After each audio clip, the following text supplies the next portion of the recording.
Dear audience, thank you for listening to my podcast. In this episode, I'll share how to find clarity over confusion. In our increasingly complex world, we often encounter many challenges that can leave us feeling overwhelmed, disempowered, confused, and conflicted. Many of the things that concern us today are clearly beyond our control. Yet, we cannot seem to stop worrying about them. However, worrying about what we cannot control is not a wise use of our energy. Before we look for clarity, let's find out what is confusion. Confusion is a state of being where you feel really unsure about what to do, what actions to take, a big uncertainty about what is happening, intended, or required. Confusion is the quality or state of being unclear. Confusion is created by our monkey minds. It is the feeling of to-do list that's created in your mind when you have all kinds of conflicting thoughts. For example, should I do it? Don't do it. Take a chance. Why fix what's not broken? And so on. You seriously entertain or you innocently treat those thoughts as if they are each deserving of consideration. Real as it seems, the confusion is an illusion of mind. You always know what you want to do deep within, but you have too much thinking about it all to just go with what you feel deep down. You have a lot more clarity than you think. So, how to make decisions from a state of confusion?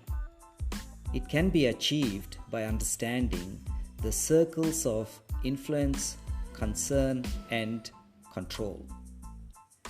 The ancient philosophers held that we can live more peaceful and fulfilling lives if we focus our attention and energy on what we can control.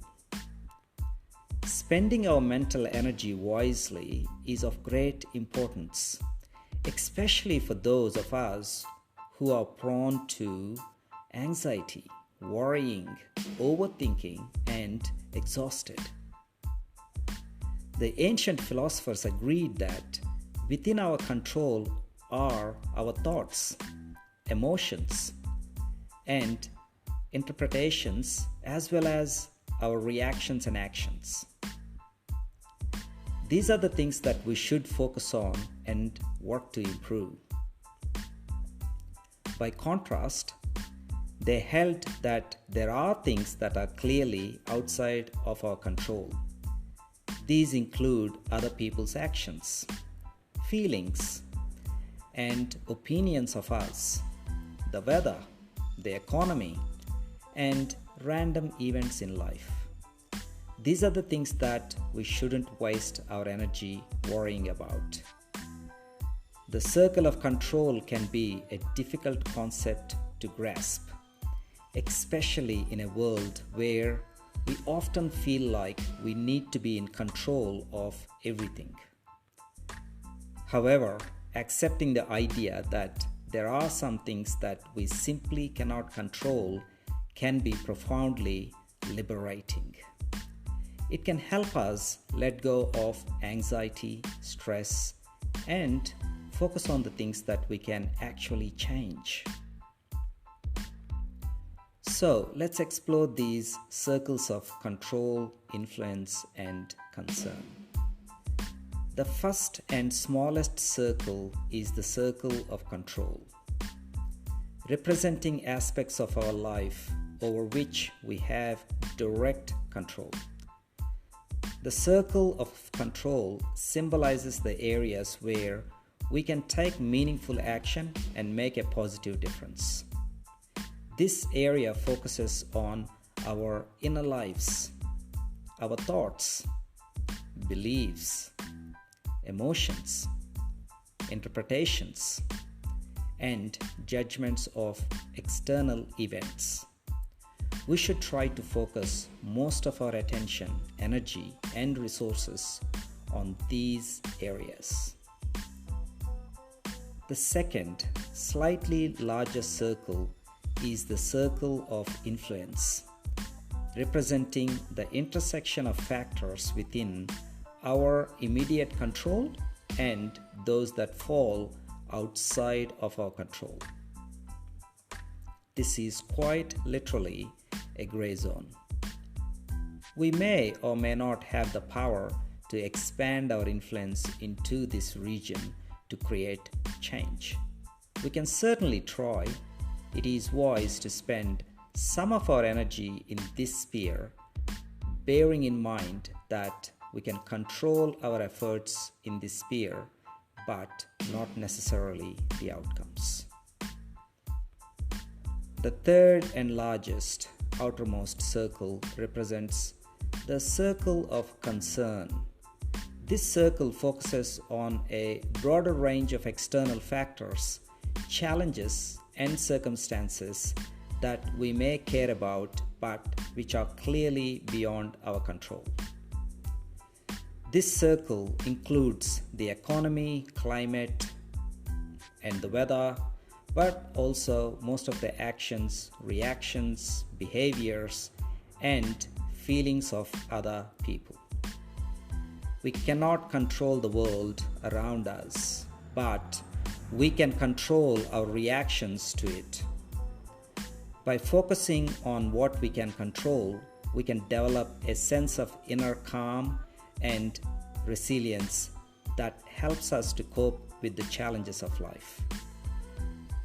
The circle of concern includes the events, situations, reactions, and phenomena that are clearly outside of our spheres of control and influence. They include, for example, whatever happened in our past, where we were born, our parents, and how they treated us, government policy, economic developments, and so on. In order to live full and rewarding lives, we need to learn to let go of trying to control anything that lives in this circle. This is, of course, much easier said than done. It involves the capacity to let go of our desire for control and at the same time to seek to control unhelpful ruminating. Once you get your thoughts in order, your mind feels less confused or conflicted, leading to clarity. Your mind is the confusion voice and your heart is the clarity voice.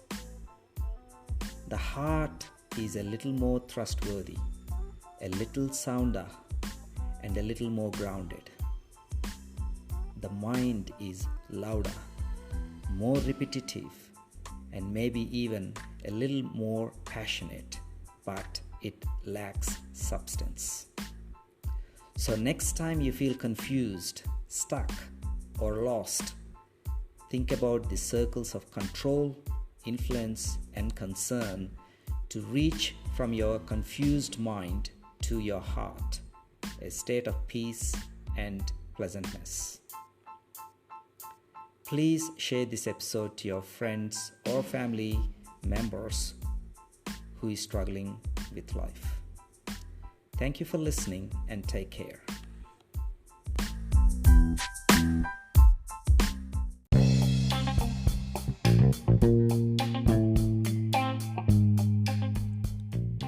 Thank you for listening to my podcast, Conscious Living.